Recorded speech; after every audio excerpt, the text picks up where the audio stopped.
The nurse wouldn't meet my eyes when she came out of the ER. She didn't need to, I already knew. Her gloves were stained pink, blood washed in water. Not much of it, but enough. My wife was inside, and our twins weren't. She whispered something, words I can't remember.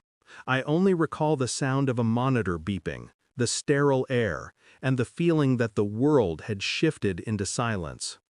Then the sheriff walked in, hat in hand, face rehearsed. "There's been an accident," he said, like I hadn't seen the twisted wreck that used to be her car. The boy who hit her, Derek Hall. The name struck like static. Senator Hall's son. The sheriff looked down at his boots. "Best to let this one go. The Hall family owns this county. Owns." I looked at the hospital room through the glass. My wife's hand lay limp against the sheets, pale and still. 8 months. 2 heartbeats. Gone. And I, Sergeant Major Ghost Carter, was told to move on.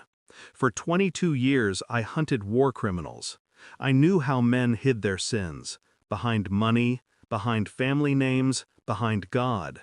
But nothing prepares you to face that kind of evil at home. Derek Hall ran her off the road, drunk, laughing, posting his last video to social media before the crash. I saw it. The clip was taken down an hour later, replaced by a press release about a tragic misunderstanding. The sheriff came by with his apology, said the boy was traumatized, said he'd suffer enough. I watched his lips move, but my mind was elsewhere, counting seconds, angles, timing. Not of revenge, not yet, just truth. Because truth is the first weapon. That night I sat beside my wife's hospital bed. Machines whispered around us, steady as a heartbeat that wasn't theirs. She didn't wake, but I spoke anyway. They won't bury you under lies. 3 days later, I began to dig. No guns, no threats, just questions, quiet ones, directed at the right people. A bartender who saw Derek's car leave the club that night. A nurse who noticed the sheriff's nephew falsifying the toxicology report. A hotel clerk who swore Derek wasn't alone. I paid no one, I threatened no one. I didn't have to. They all remembered the ghost. Each piece fit into a pattern, clean, deliberate. Senator Hall had buried worse, but this was sloppy. Because Derek wasn't sober, and someone in the sheriff's office had made sure no one ever knew. By the end of the week, I had everything I needed: video evidence, a blood sample, a signed statement. Still, I waited. Rage is useless unless it's patient. When you've lived as long as I have in the silence between gunfire, you learn. The real battle isn't killing a man. It's letting him destroy himself while you watch. I met Senator Hall at a fundraiser. I wore my dress blues. His handshake was warm, political. His eyes, empty. "Sergeant Major Carter," he said. "A pleasure." I smiled. "The pleasure's mine, Senator. I think we share a mutual interest." He didn't recognize the tone at first, until I handed him a small drive. Silver, unmarked. "Everything's on there," I said. "The crash footage, the doctored report, the blood test." I leaned in. And the girl Derek was with that night. His smile fractured. Behind him, cameras flashed, champagne sparkled, and laughter filled the air like static. But in his eyes, I saw it.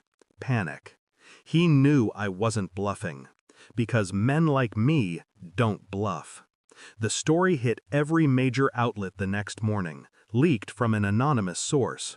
Derek Hall arrested. Sheriff suspended. Senator resigning for family reasons. They called it a scandal. It wasn't. It was a reckoning. No bullets, no blood. Just truth. Weaponized. When I visited my wife's grave that night, the town was quiet. The hospital lights blinked in the distance like dying stars. I placed a single folded paper on her headstone. It was the front page, Senator's son indicted for vehicular manslaughter. I whispered, "They'll never touch you again." People think justice feels like victory. It doesn't. It feels like silence, like an engine cooling after the fire's gone out. I sat in the truck for hours, watching the wind move through the cemetery gates. I thought about the sheriff, the senator, the son, how they built their world on immunity, on fear, and how easy it was to make it collapse with nothing but proof. My wife once told me I was too calm for this world. She said it like it was a flaw. Now, it's the only thing that keeps me breathing.